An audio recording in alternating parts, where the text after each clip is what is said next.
All right, so in this video, we're going to prove that any prime that's 1 mod 4 and also the prime 2 are all sums of two squares, and it's going to follow this method of infinite descent, just like we did with Fermat's last theorem. So it's a very classical Fermat style proof, and well, actually, it's due to Fermat himself. All right, so let's prove this proof, right? So p equals 2 is special. There's like only one prime that's 2 mod 4, basically, right? So if p is 2, you just write it out. 2 equals 1 squared plus 1 squared, done. All right, so there's nothing to do there. Just these are the only ones that are sums of two squares, right? So let's let p is congruent to 1 mod 4. And we've just proven that any prime that's 1 mod 4, some multiple of that prime is a sum of two squares. All right, so by the proposition plus the well-ordering principle, so by the proposition in well-ordering, let m be a natural number. In the set of natural numbers, let m be minimal such that m times p is a sum of two squares. Right, we need the proposition to say that the set of such m is non-zero, non-empty rather, right? And the well-ordering principle tells us that there's some minimal m that makes this true. Minimal positive integer m that makes this true, okay? And what do we want? We want m is equal to 1, all right? So what we do is we suppose that m is bigger than 1 for the sake of contradiction. So it's this proof by infinite descent type idea. If we have a solution for some m, which is bigger than 1, we'll build a solution for something smaller, and it doesn't make sense that you can keep building solutions to these equations, to these Diophantine equations, forever and ever and ever, for m always getting smaller as natural numbers, right? So that will be ludicrous. All right, so let's now write down some equations, and so the rest is massaging lots of equations and inequalities, okay? So, but it's a very classical and nice proof. So m is the smallest number, such that m times p is the sum of two squares. So let's say we've taken the m, now m times p is the sum of two squares. Say it's x squared plus y squared, okay? And, right. So now we look at these values of x and y modulo m, all right? And we could take reduced representatives of those in between 0 and m minus 1. So actually we're going to make a different choice where everything's going to be about arguing about making things smaller, so we need to argue something about sizes. So let's pick congruence representatives of x and y, which we call a and b. A is congruent to x mod m, and b is congruent to y mod m, where we can make these absolute values as small as possible, right? So let's pick a is congruent to x mod m, b is congruent to y mod m, and we can make this choice uniquely if we specify them in a range of size m. So we'll say that a is bounded by minus m over 2 to plus m over 2. And to make this exactly size m, I have to include either minus m over 2 or plus m over 2. I have to include exactly 1. So I'm going to include the upper limit of the bound.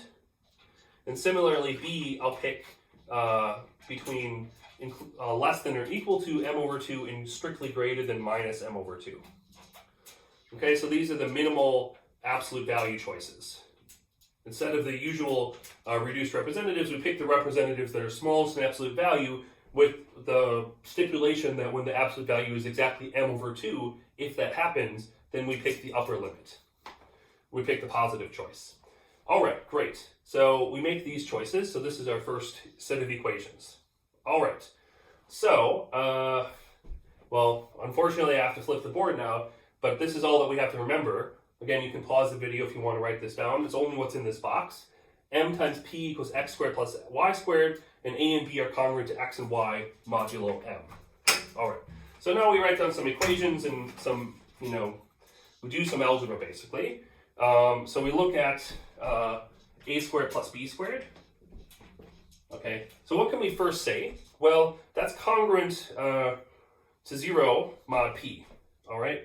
So a squared plus b squared, that's congruent to x squared plus y squared, which is congruent to 0 mod m. Okay, great. So, right, because a is congruent to x and b is congruent to y.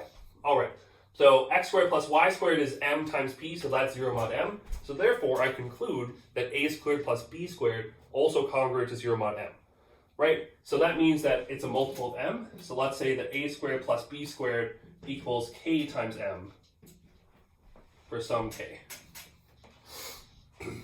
All right, great.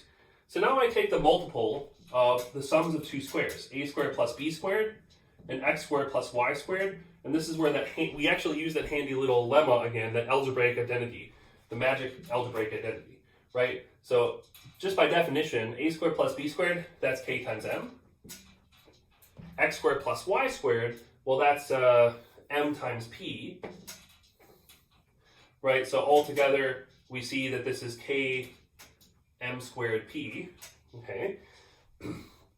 But this is also by the lemma, by the magic equation, the magic identity inside of the lemma, we can write a product of sums of two squares as a product of sums of two squares, and the identity said that it's ax squared, ax plus by squared plus ay minus bx squared. Okay, great. And we also recall that a is congruent to x and b is congruent to y mod m. So just because we're going to use those two congruence equations again, I've written them right here. All right, so we studied this right here. All right, so look at this term, ax plus by. Well, if we look mod m, a is congruent to x, so this is congruent to x squared. So ax plus by, that's congruent to x times x, so that's congruent to x squared, plus b times y is y times y by this equation. So it's congruent to x squared plus y squared, which again is 0 mod m. Okay? And similarly, if I look at ay minus bx, this other factor here, that's congruent to, well, a is congruent to x, so that's congruent to xy, minus b is congruent to y, so minus, well, xy or yx, whatever, right, which is congruent, also congruent to 0. So both of these terms are congruent to 0 mod m, okay? So therefore, if I take these two numbers, they're multiples of m, so if I divide by m, I still have integers. So ax plus y plus by over m and ay minus bx over m are integers. Okay? And basically, now I study, okay, maybe I want to keep some of the equations of the board. Okay, so I basically take the sum of these two guys squared. All right? So let me think exactly about what I want here. Well, I know that this, okay, so I have that the sum, I guess I only need this equation actually, right? So the sum of this term squared plus this term squared, the numerators of these two things, is k times m squared p. So if I divide this whole equation by m squared, this guy squared plus this guy squared will be k times p. All right, so that's what I want. So let me see, I'm going to erase selectively exactly what I need. Okay, 1 second. So I have k times mp squared equals this sum. Okay, so these two things are equal. Okay, so divide both sides of this equation by m squared. That will be this thing over m squared is this quantity over m squared, right? So I get ax plus by over m, which we just saw as an integer, that squared, plus ay minus bx over m squared equals this side divided by m squared, which is just k times p.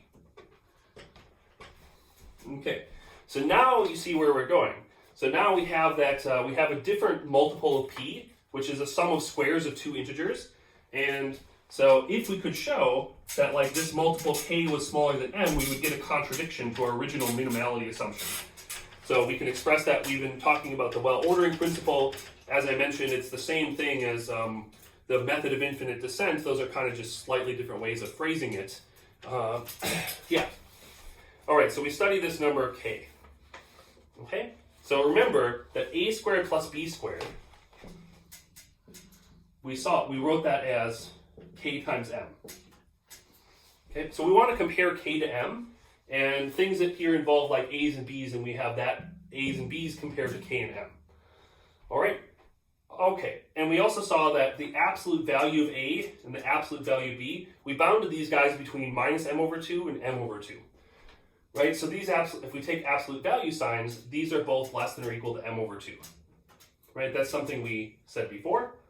And so if I take the squares of these guys, doesn't matter if I take positive or negative numbers, squares kill minus signs, right? So that means that the squares of A and B are both less than or equal to the right-hand side squared.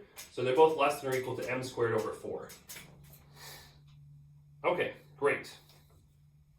So therefore, I look at 0 less than or equal to k times m.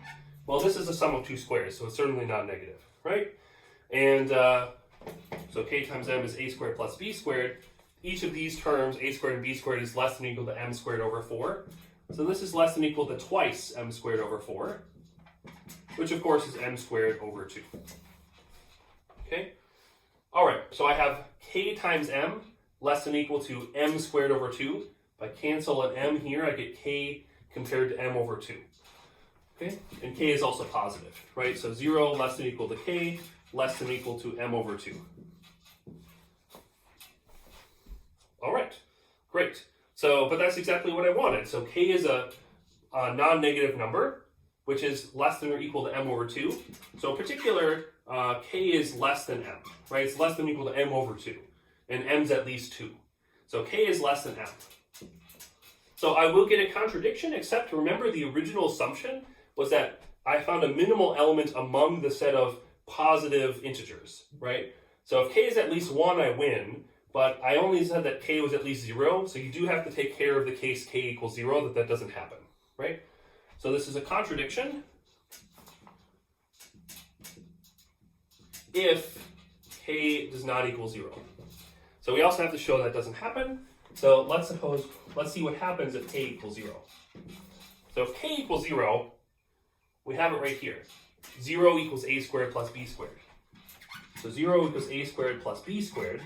Right, a and b are integers, so that only happens, you can only have a sum of two squares of integers being 0 if both those terms are 0, right? This is like a vector in R2 having norm 0, it's only the vector 0. So that means that a and b are both simultaneously 0, okay? And remember what a and b were. They're choices of congruence representatives for x and y, mod m. Right? So therefore, by what a and b are defined to be, x and y are both congruent to 0 mod m. So x and y are both multiples of m, right? So m divides x and y, okay? But remember, x squared plus y squared equals mp, right? So m divides both of these terms. So m divides this, right, means that m squared divides x squared and y squared, which means m squared divides the left-hand side, right? So that means that m squared divides the right-hand side. So m squared divides mp. I can cancel out a power of m. So I get that m divides p, right? So therefore, well, I get m divides p, right? But m is less than p because we had that assumption before. That was our lemma, right? Or our proposition when we found there was a value that we could take. We said there exists a value that's strictly less than p. So p is a prime number. M divides p, and m is less than p. So that means that m equals 1. Okay? And if m equals 1, well, that's what we wanted anyway. We wanted that that we can pick m equals 1 and find that x squared plus y squared is 1 times p. So this is what we wanted anyway. Okay, so therefore, if we assume that k does not equal 0, we get a contradiction. If we assume k equals 0, well, it automatically implies what we were looking for anyway, so we're automatically done. All right, so therefore, we have a complete classification of exactly which primes are sums of two squares, and as a corollary, together with the algebraic identity, we'll be able to deduce exactly which natural numbers are sums of two squares.